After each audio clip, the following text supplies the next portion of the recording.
Hola, buenas tardes. Como ya mencionaron, mi nombre es Juan Lorenzo Hinojosa y les voy a hablar un poco de lo que es Quality Assurance Automation o aseguramiento de la calidad automatizada. Ah, pero antes de eso, me gustaría platicarles acerca de la empresa donde trabajo actualmente. Es un pequeño comercial, no me voy a tardar mucho. Actualmente trabajo en esta empresa, se llama Nearsoft, se encuentra en Hermosillo. Es una empresa de desarrollo de software de outsourcing principalmente, trabaja solamente con clientes en Estados Unidos. Y les quiero platicar esta empresa principalmente porque personalmente creo que es una muy buena empresa y una de sus cualidades, bueno, actualmente se encuentra dentro de los Great Place to Work, ha participado ya por 7 años, también está dentro del programa de World Blue de empresas democráticas y lo que siento que resalta sobre Nearsoft es que es una empresa muy preocupada por la gente.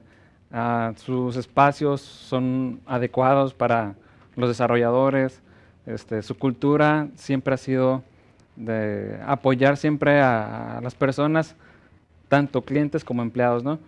Y les menciono esto porque eh, por si alguien está interesado en buscar trabajo, actualmente solamente están en Hermosillo, en Chihuahua y en el DF, pero es una empresa que tiene muy buenas prestaciones, su cultura, algo que me ha sorprendido mucho de esa empresa es el nivel técnico que tiene, la gente que trabaja ahí, realmente son personas de admirarse, son personas que su nivel técnico no se conforman con saber o con ser programadores de maquila, se puede decir, de llego y avento código y me voy, sino son personas que están dispuestas a aportar algo más a la empresa, tanto a la empresa Nearsoft como a los clientes. Y pues actualmente estoy trabajando ahí, trabajo desde Tijuana, pero para esta empresa. eh, y en esta empresa estoy trabajando por primera vez, es la primera vez que me toca a mí participar en este tipo de proyectos como un software engineer, software development engineering test. Esto quiere decir que me dedico a hacer software o sí, software que prueba software. Y es lo interesante de lo que es la automatización del control de calidad. Simplemente es uh, pasar de esas pruebas que se realizan actualmente manualmente a través de una persona eh, que, que viene siendo como el usuario del sistema y ejecutar las pruebas manualmente significa hacer clics, meter información y esperar a que truene, ¿no? Metiéndonos un poquito a qué es Software Quality Assurance, pues en sí es un conjunto de procesos para asegurar que cuando entregues tu producto, el software, no vaya a tener ningún tipo de problemas, bugs, errores, defectos, que truene y estás, no sé, creando un inventario y te tronó la aplicación, ¿no? Y principalmente lo que intenta es que asegurar que cuando tú creas un producto y lo entregas a tu cliente, pues a la persona que te está comprando este producto, tenga la calidad que tu cliente merece, ¿no? Para lograr esto, pues, o sea, son un conjunto bastante grande de prácticas y procesos, desde el diseño, al control del código, code reviewing o que tener a alguien más que esté revisando tu código, pruebas, eh, integración de productos, porque muchas veces tenemos una serie de productos que a final de cuentas interactúan entre ellos y son cosas que también se tienen que probar. La verdad es que lo que es aseguramiento de la calidad es un tema muy muy amplio y lo que me interesa el día de hoy es platicarles principalmente de la diferencia que es el aseguramiento de la calidad manual, como se hace en la mayoría de las empresas, y cómo lograr automatizarlo. Pruebas manuales actualmente, como les comentaba, consta de una persona que va a interactuar o fingir ser el usuario final, hacer clics, meter información y asegurarse que la funcionalidad que planearon esté ahí en el software. Eso se hace a través de crear casos de prueba, tener una persona que pueda leer esos casos de prueba, ejecutarlos y asegurarse que los resultados esperados aparezcan ahí. Y hay infinidad de conceptos y sí, básicamente conceptos que te ayudan a mejorar el control de calidad. Podemos hablar de smoke testing, integration testing, no sé, hay muchos conceptos dentro de lo que es manual testing. Yo principalmente me quiero enfocar ahora en la parte de automatización. ¿Qué es la parte de automatización? Pues hay varios modelos o diferentes maneras de automatizar, ¿no? Lo que consta es simplemente pasar esas pruebas que actualmente se hacen de manera manual, haciendo clics, pues que alguien más lo haga, porque realmente lo que es, las pruebas manuales suelen ser muy repetitivas. Cuando tú estás creando un software, cada vez que se mete una funcionalidad y que pueda afectar más de una sola parte de un código, estás provocando como una reacción en cadena. Mueves una pequeña parte de tu código que está afectando a 10 módulos y por lo tanto tienes que revisar que esos 10 módulos sigan funcionando de la misma manera que antes lo hacían. Pero esto te implica que si cada de esos 10 módulos tenía 10 pruebas, estás hablando de que tienes que correr 100 pruebas manualmente y tienes un equipo de aseguramiento de la calidad, personas especializadas en aseguramiento de la calidad, vilmente ejecutando pruebas repetitivas que ya las corrieron alguna vez, pero tienes que asegurarte de nuevo que esa parte o esa funcionalidad del sistema no está afectando todo lo demás. Entonces se vuelve algo muy repetitivo. Y aquí es donde entran las pruebas automatizadas. Como les comentaba, hay varios tipos de pruebas automatizadas. Un tipo es las pruebas dirigidas a código, ¿no? Code-driven testing. Y esto es lo que generalmente solamente los developers suelen hacer, que es unit testing e integration testing. Unit testing se refiere a hacer pruebas del código de solamente una sola funcionalidad muy específica. O sea, hablando de programación de objetos, viene siendo vilmente probar un solo método de una clase. Y integration testing es cómo se integran estos diferentes métodos o módulos de tu código entre sí y cómo funcionan en conjunto. Hay otro tipo de pruebas que son de interfaz de usuario, que es lo que les voy a platicar principalmente ahorita. Este tipo de pruebas lo que hacen es fingir a través de un programa o simular clics, enviar teclazos a ciertas entradas de tu programa y hacerlo de manera a través de un programa, ¿no? Actualmente existen muchos frameworks que te ayudan a hacer eso y ahorita les voy a hablar de uno que se llama Selenium. Hay otro tipo de testing que es le llaman API driven. Este tipo de testing es simplemente crear código que va a estar probando un API en específico. Es digamos que sería un tipo de prueba que le llaman de caja negra. No sabes qué es lo que está sucediendo adentro, pero tú vas a mandar información a ese API en específico y te va a regresar cierta información.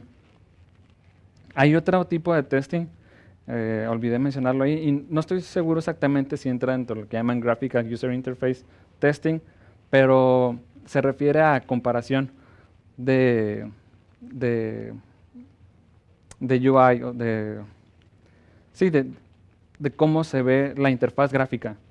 Y es simplemente, digamos, como si hicieran una comparación entre dos pantallas y dicen, si son iguales, entonces estamos bien, si son diferentes, quiere decir que hay un problema.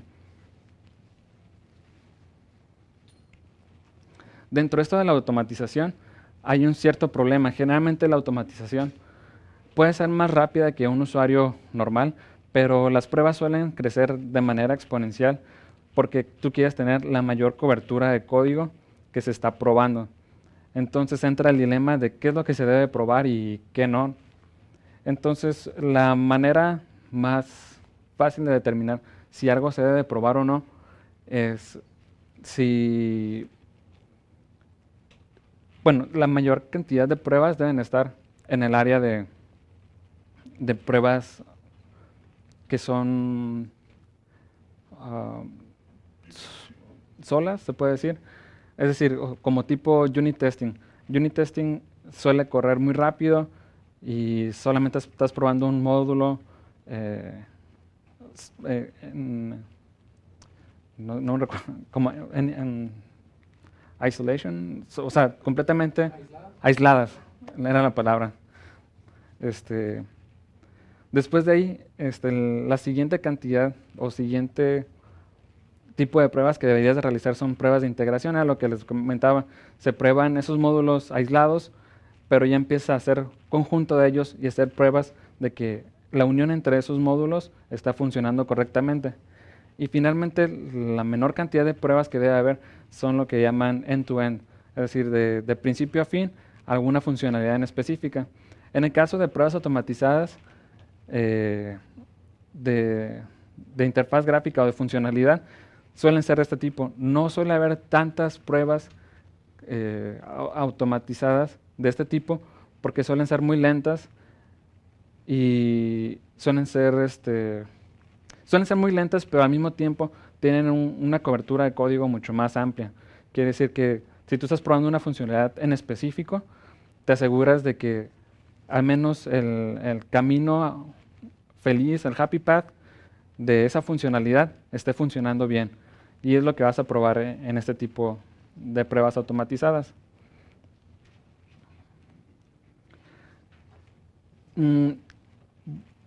Voy cerrando un poco a poco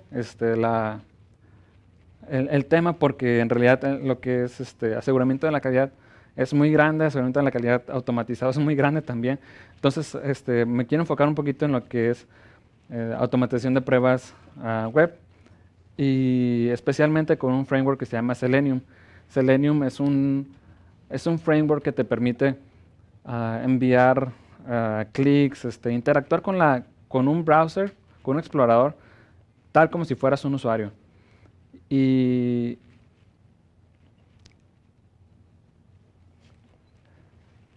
sí, y entonces como les comentaba, en sí hay muchas otras herramientas que te ayudan a hacer pruebas automatizadas. Ahorita me quiero enfocar solamente en lo que es web. Existe esta plataforma que les comentaba que se llama Selenium y bueno, y está basada en algo que llaman WebDriver.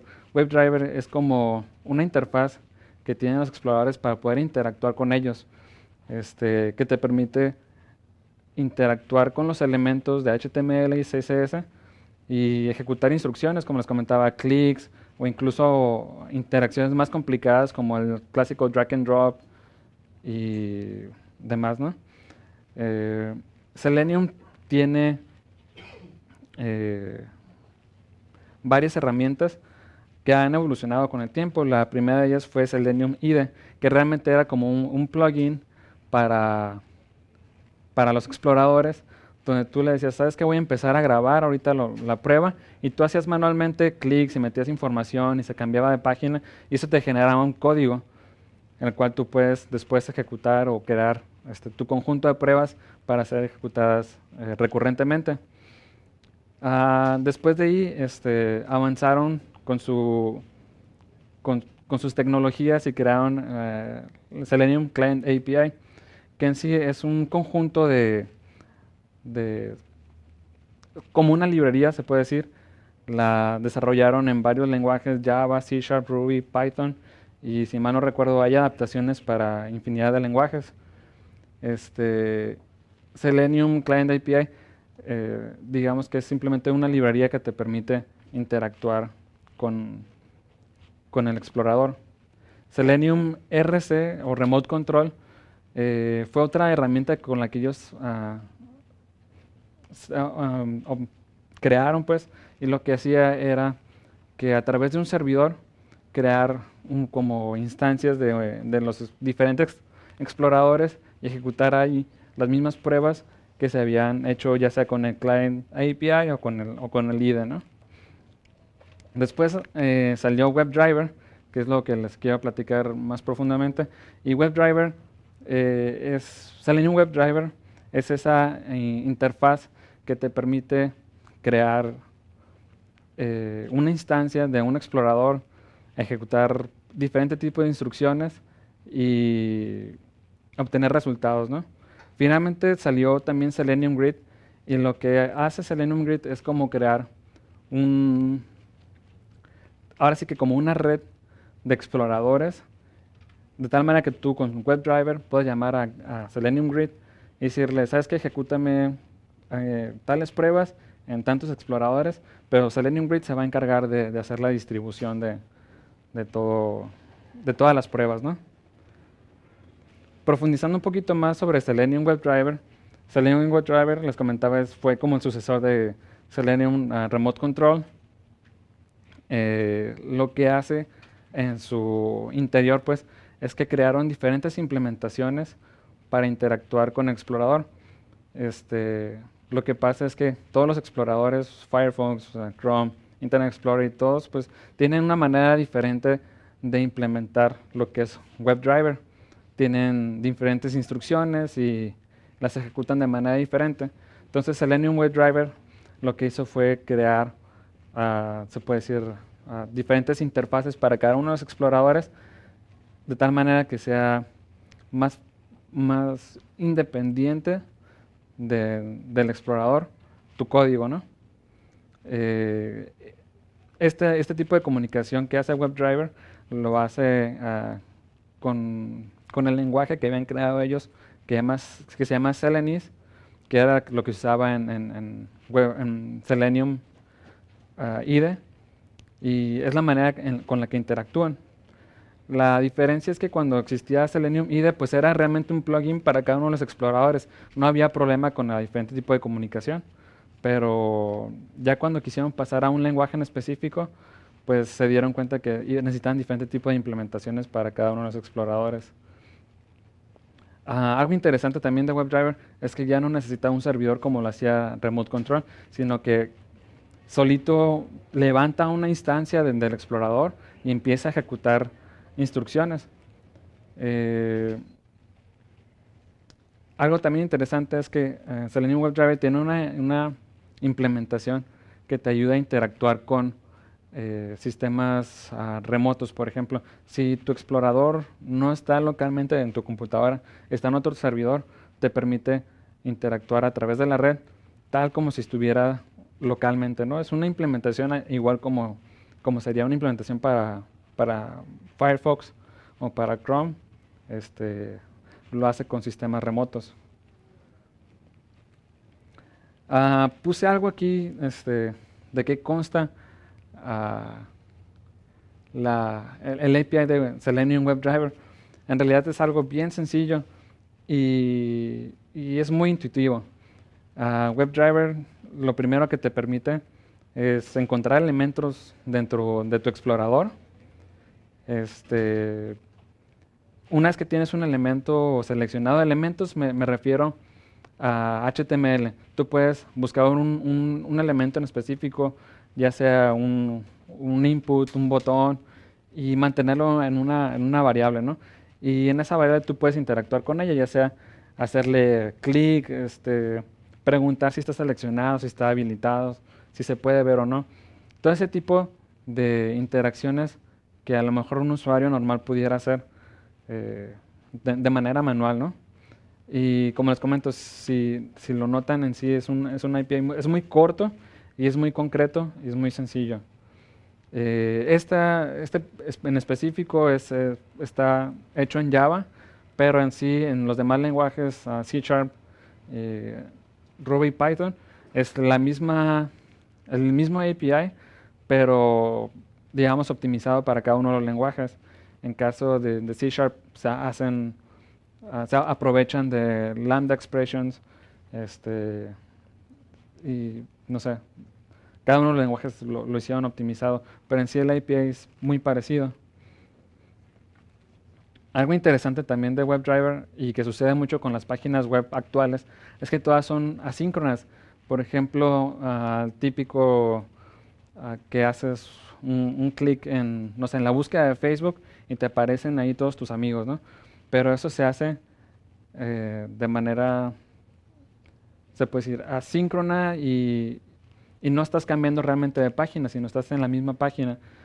Entonces, una manera de solucionar eso fue crear este WebDriver Wait que lo que te permite es mantener a tu WebDriver esperando por algo en específico. En este caso sería pues que espera que la lista de amigos se desplieguen. Muchas veces pensamos que es casi inmediato o que es inmediato una vez que tú empiezas a escribir ya te aparecen, pero a nivel de programación o de computadora no es así. Ahí sí importan los milisegundos y sí lo pueden notar. Y finalmente dentro de la API se encuentra esta clase en by. Simplemente es para complementar tipo las búsquedas, ¿no? Por ejemplo, si queremos buscar por un ID, por un selector de CSS y demás.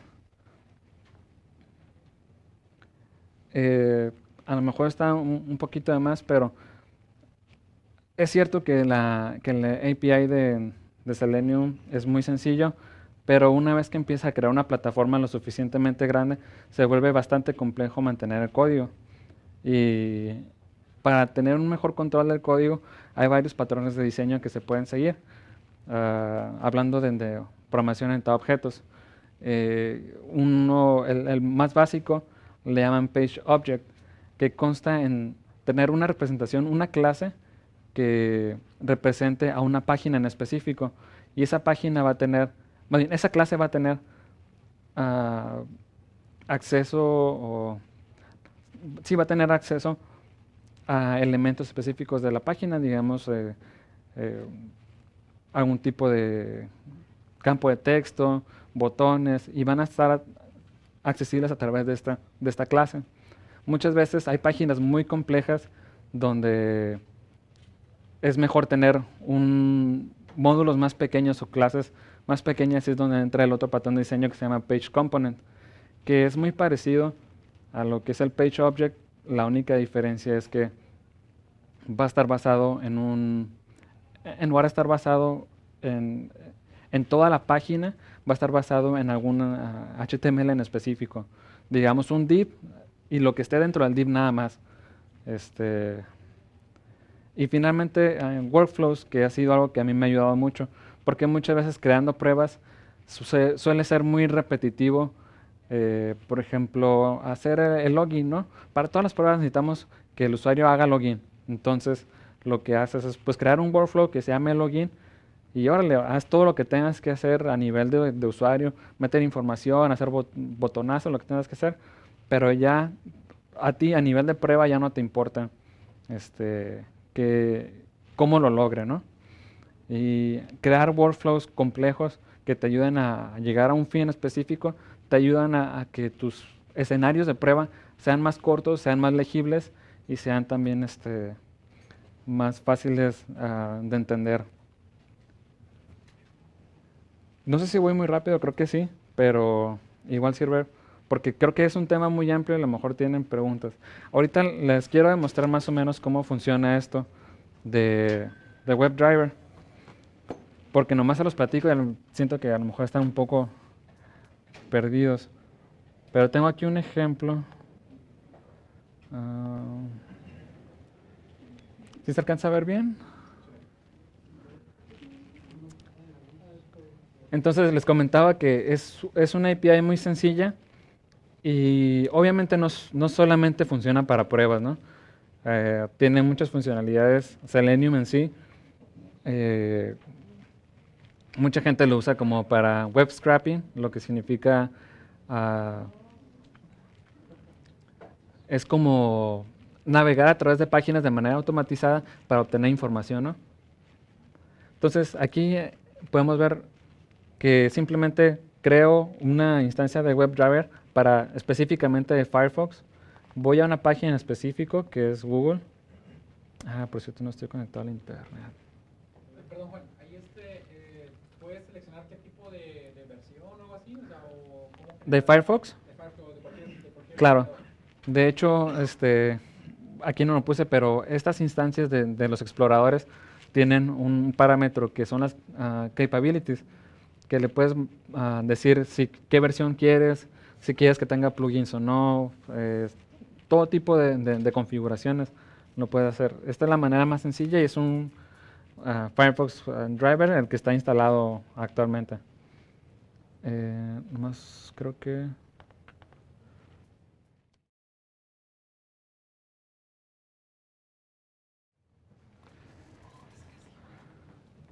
Bueno, continuando, no pudimos conectarnos al internet, así que no voy a poder correrlo porque no se va a poder ver nada, pero pues a lo mejor podemos ver un poco nada más aquí del código.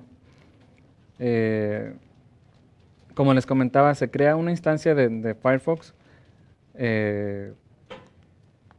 y podemos navegar a cualquier página, ¿no? En este caso estoy navegando a google.com y estoy buscando un elemento en específico. Esta vez estoy utilizando el nombre del elemento, que es un div, no, es un input de la página de Google, que es la búsqueda de Google, y está con este nombre. Aquí le estoy mandando el nombre le estoy mandando ciertos caracteres y se escriben ahí en la página y estoy esperando a que resuelva esa búsqueda, ¿no? Este elemento va a hacer que espere hasta que se cumpla cierta condición. La condición es de que el botón de búsqueda, que es un botoncito azulito que está ahí en la página de Google, esté visible. Una vez que está visible, continúo y busco ese elemento en específico, el botón, y le estoy haciendo el clic. Y pues básicamente es eso, y cierro la ventana del explorador. Como les comentaba, es un API muy sencillo, está muy fácil de usar. Y tengo aquí otro ejemplo donde ya manejo una programación un poquito más avanzada o más dirigida a la creación de pruebas. Estoy haciendo exactamente esto mismo, pero un poquito más estructurado. En este caso, estoy utilizando ese patrón que les comentaba, que es el PageObject. Entonces lo que hago es crear una clase con ese PageObject. Le mando la búsqueda, hago clic en el botón y le estoy pidiendo que me regrese los resultados. Si notan ustedes el tipo de programación, pues es bastante fluida utilizando el PageObject. Va un método, bueno, la instancia de una clase que manda a llamar el método y ese me regresa a la misma instancia de la clase que manda a llamar al siguiente método, etcétera. Si me voy directamente aquí a la clase de Google Page, solamente tiene Send Search. Va a ser lo mismo que estábamos haciendo hace rato, que era buscar un elemento en específico y enviar esos caracteres a la página. Una vez que se manda esto, pues en realidad nosotros ya no vamos a estar ubicados en la página de Google, sino que vamos a estar en la página de resultados. Y por lo tanto estoy regresando un objeto diferente.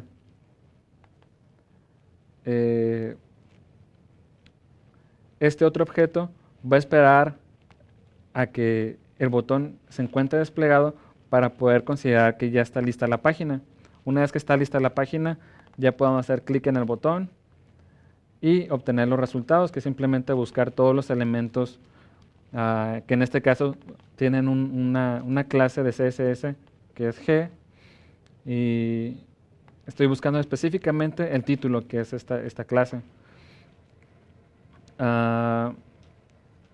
Lamentablemente no puedo correr las pruebas, pero básicamente lo que va a hacer es abrir un explorador, vilmente, ¿cómo puedo decirlo? Como si alguien más estuviera usando la computadora, enviar esos caracteres a la búsqueda, hacer el clic necesario y regresarme esos resultados que estoy buscando.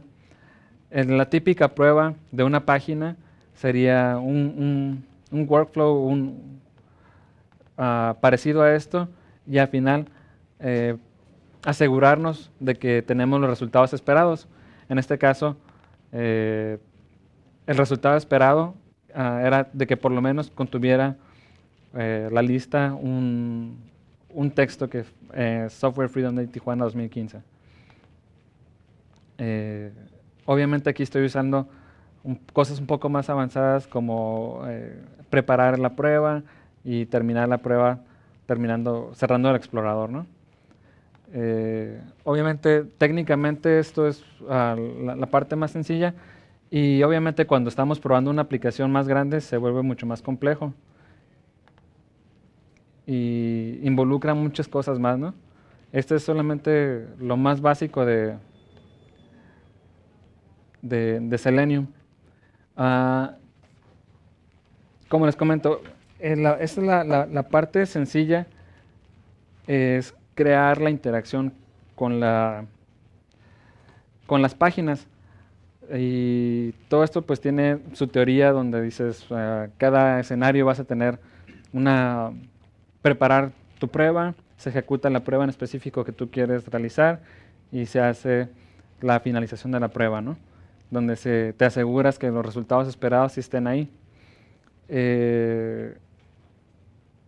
Y como les comentaba, esa es la parte sencilla y funciona muy bien hasta que tienes 10, 20 pruebas. Una prueba de un escenario normal toma aproximadamente, no sé, 3, 4 minutos en ejecutarse porque realmente lo está haciendo como si fuera un usuario. Ustedes se preguntarán, ¿cuál será la ventaja de automatizarlo si va a tomar 4 o 5 minutos en ejecutarse? La ventaja es que no necesitas una persona capacitada para que ejecute pruebas específicas a un módulo que solamente esa persona conoce, ¿no? Simplemente hay alguien que la programó una vez y ahí va a estar esa prueba y se va a ejecutar cientos de veces. La otra es que generalmente una persona puede tomarle un escenario hasta 10, 15 minutos porque se va a encontrar con muchos problemas, con que no conoce las reglas de negocio o no está seguro de cómo realizarlo, ¿no? Y tiene cierta ventaja poder ejecutarlo así. Y como les comentaba, funciona muy bien la manera en que les mostraba el código para unas 10 pruebas, porque estás hablando de que si toman 4 minutos, entonces ya estás hablando de 40 minutos de correr una prueba solamente para 10, pero un sistema real, un sistema grande tipo Facebook, les aseguro que cuenta con miles de pruebas automatizadas. Una manera de hacerlo funcionar es utilizar Selenium y algún sistema en la nube. Casi siempre es una mezcla de Selenium, Jenkins, que es un sistema de Continuous Integration, integración continua, y algún sistema de paga como Sauce Labs y BrowserStack. Esos te proveen un servicio, pagas por ese servicio, pero lo que te permite es que puedas correr muchas pruebas de manera paralela sin tener ningún tipo de infraestructura de tu lado. Simplemente creas el código necesario para poder ejecutar el ponche de pruebas y se van a ejecutar en los servidores de Sauce Labs o de BrowserStack o cualquier compañía. ¿Sí? ¿Por qué es eso? ¿Porque consume muchos recursos de tu equipo o cuál es la razón? Sí, o sea, poniéndolo en perspectiva, digamos que tú tienes, no sé, 800 pruebas que tú necesitas correr en el menor tiempo posible. Entonces, si cada prueba toma 5 minutos, dices, bueno, las ejecutas en tu computadora de manera paralela. Estás hablando de que se van a abrir, no sé, 10, 20, 30 Firefox, Chrome, Internet Explorer al mismo tiempo. Entonces, realmente una computadora no aguanta eso. O sea, aguantarán, yo sé, no sé, unos 20 Google Chromes y ya se va a estar muriendo, ¿no? Y Google Chrome porque sabemos que come RAM a más no poder. Pero, o sea, tú quieres tener un sistema escalable donde tú puedas correr 800, 1000 pruebas en menos de media hora, porque ese es el rango de tiempo en lo que tú quieres tener una respuesta para saber si hay un problema en tu sistema o no. Yo actualmente, en la empresa donde estoy trabajando, tenemos cierta arquitectura ya funcionando y creo que no estamos tan fuera del estándar. Hace poco, la semana pasada o antepasada fue el Selenium Conference en Portland, Oregon, y pudimos comparar cómo está nuestro sistema actual, nuestra arquitectura, para poder correr pruebas automatizadas. Y este es el tech stack más o menos que tenemos. Utilizamos Jenkins, que es el sistema de Continuous Integration. Lo que va a hacer Jenkins es mandar llamar a correr las pruebas. Simplemente es lo que hace de manera automatizada. Tenemos Selenium Grid, que una vez que Jenkins le dice, ¿sabes qué? Vamos a correr pruebas. Selenium Grid dice, bueno, pues tenemos 60 nodos y vamos a correr 60 pruebas al mismo tiempo, y se va a encargar de distribuir esas pruebas en 60 nodos, y una vez que se desocupe un nodo, órale, aviéntale otro, se desocupa otro nodo, aviéntale otra prueba, y se encarga de eso básicamente. Utilizamos otra tecnología que se llama Docker, que es para virtualización de máquinas. Entonces, eso sirve para tener varias máquinas corriendo, y en cada máquina, no sé, tener 10 exploradores y que estén corriendo esas pruebas. Pues obviamente utilizamos Selenium WebDriver, y en el caso del tech stack que manejo actualmente, Selenium WebDriver lo utilizamos con Java y utilizamos TestNG como nuestro framework de pruebas, y Harmcrest como nuestro framework de assertions, o para verificar que la información que obtenemos sea correcta. ¿Sí? Para que uno, o sea, para que comiences a hacer las pruebas tienes que tener o estás corriendo un demonio, un servidor en el lado donde vayas a ejecutar las pruebas para que indique, para que puedas seguir las instrucciones, o son scripts nada más. Exactamente, eso es lo que hace Jenkins. Jenkins es, digamos, ese demonio, ese... Ok, sí. Es un demonio que estás esperando, entonces instrucciones de otro programa, de otro módulo, de lo mismo, podría decir. Sí, ajá. Porque, o sea, tú puedes programar a Jenkins de que corra pruebas, como se dice, en demanda, pues, o que las corra de manera agendada, ¿no? Que corra todas las pruebas cada hora. Y una vez que manda la instrucción, entonces ya se la manda a Selenium Grid y ya empieza a hacer toda la escalerita de tecnologías que se hacen. ¿Qué más?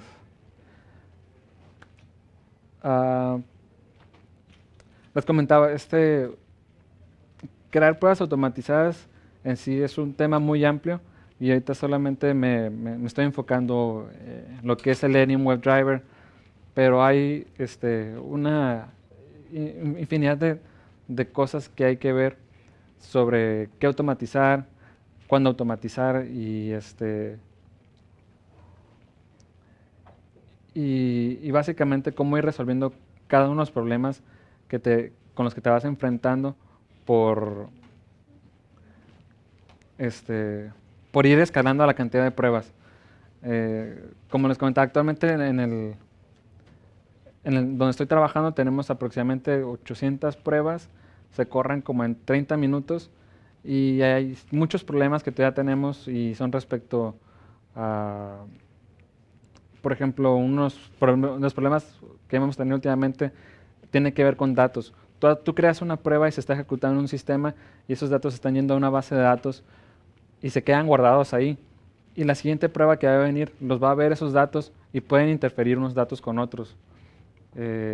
Hay problemas también con la cuestión de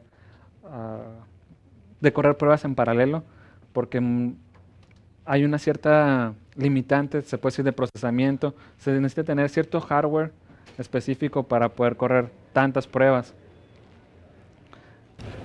Esto de las pruebas es, pues, no es relativamente nuevo, pero por ejemplo, ¿tú qué enfoque recomiendas para los desarrolladores que vamos empezando en cuanto a la gestión de pruebas? Es decir, cuando el proyecto ya está formado y ya generó una deuda técnica, pues ya no hay de otra, no hay que probar lo que ya está.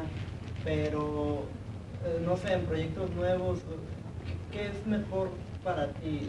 ¿Hacer las pruebas antes de desarrollar algo? ¿O una vez que ya está desarrollado, generar pruebas acerca de eso? Muy específicamente, ¿metodología TDD o BDD?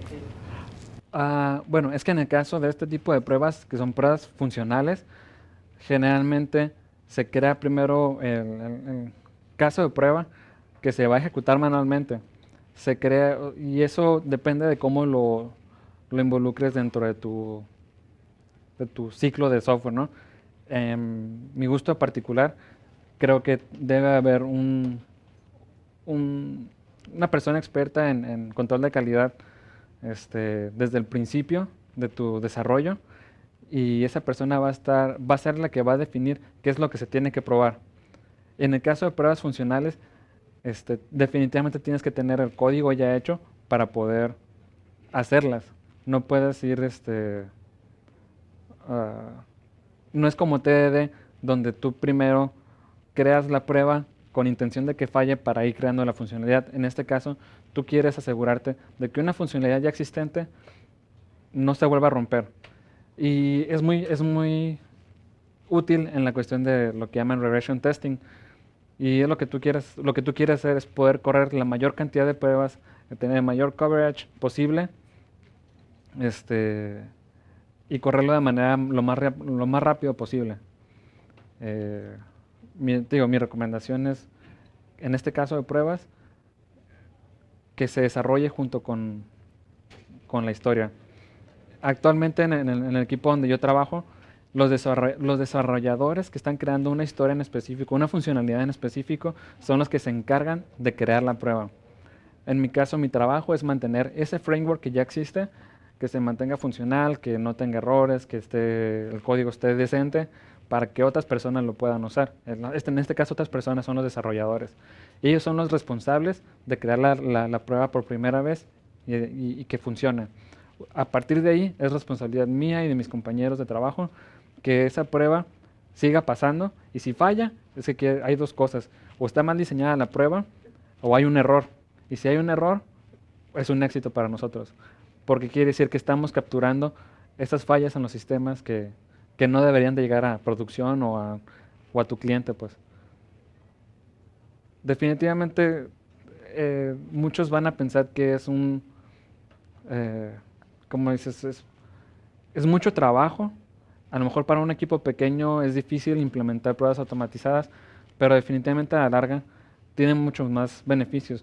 Tú estás liberando a todos tus expertos en control de calidad de ah, que hagan pruebas repetitivas y que empiecen a ejecutar los mismos casos de prueba todos los días, y o sea, se vuelve una tarea muy monótona.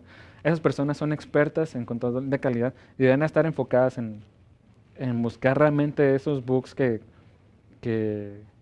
no son encontrables de manera automática, o sea, que no sé, ya sea de pruebas de performance, pruebas, no sé, hay mucho tipo de pruebas que no necesariamente necesitas ejecutarlas manualmente. No sé si tengan alguna otra duda. En el caso de SoundStars, cuando tú mandas y haces la prueba, por ejemplo, corres 800 pruebas en su plataforma, ellos cómo te entregan los resultados, porque no vas a ver las 800 ventanas en tu computadora. Exactamente. De hecho, está muy suave su plataforma en cuanto a que tú corres las pruebas y le mandas decir, córreme un suite en específico, no un conjunto de pruebas agrupadas, y las corres, son las 800 pruebas o 500 pruebas, y te entrega resultados. Por ejemplo, lo que te interesa principalmente ver cuáles pruebas fallaron. Y cuando te muestra la prueba que falló, te pone un screenshot, te pone un video de cómo fue que corrió la prueba, y te pone el error, ahora sí que el stack trace del error. ¿Sabes qué? Falló porque no encontró un elemento, falló porque no le pudo hacer un clic a un botón. Y dices, bueno, ¿y por qué no le pudo hacer clic al botón? Ah, es que ya no se encuentra el botón. Entonces ya vas e investigas con los developers. Oye, ¿por qué ya no está el botón? Uy, no, es que debería estar ahí, pero no parece. Ah, entonces ya es un error, y ya puedes levantar un bug y reportarlo, y que alguien se encargue de resolverlo. Y al momento que ves lo que arroja el stack y eso, los mensajes que te da o la orientación que te da para intentar verlo, ¿sí es como amigable o está crítico como varios lenguajes de programación que conocen? Depende mucho de la librería que estés utilizando para, como de assertion, pues nosotros usamos Harmcrest y es muy amigable en la manera en que avienta los errores. Pero algo que es muy cierto es que los errores que te va a aventar son cuestiones pues ahora sí que como tú como usuario dices, bueno, es que no está un botón, o te va a decir, no está, mandé unos caracteres, pero nadie me los recibió. Ese tipo de mensajes te va a enviar, pero no te va a decir por qué no lo hizo. O sea, no te va a decir, este, por qué no estaba el botón ahí. Eso está del lado de la aplicación. Y del lado de las pruebas te va a decir, simplemente, no está el botón. Y no sé por qué, pero no está.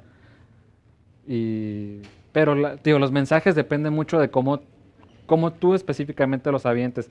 Porque me ha tocado que, como te digo, los developers son los que crean las pruebas, simplemente dicen, pues si se encuentra esto, manda true, y si no, false. Y el stack trace o los mensajes que te manda, te dice, se esperaba true, pero es false. O sea, realmente no te dice nada. Depende mucho de la persona que escribe la prueba y qué tan específico es para detallar la falla. Digo, es parte de mis responsabilidades ver que ese tipo de cosas no se vayan a las pruebas, al código de las pruebas.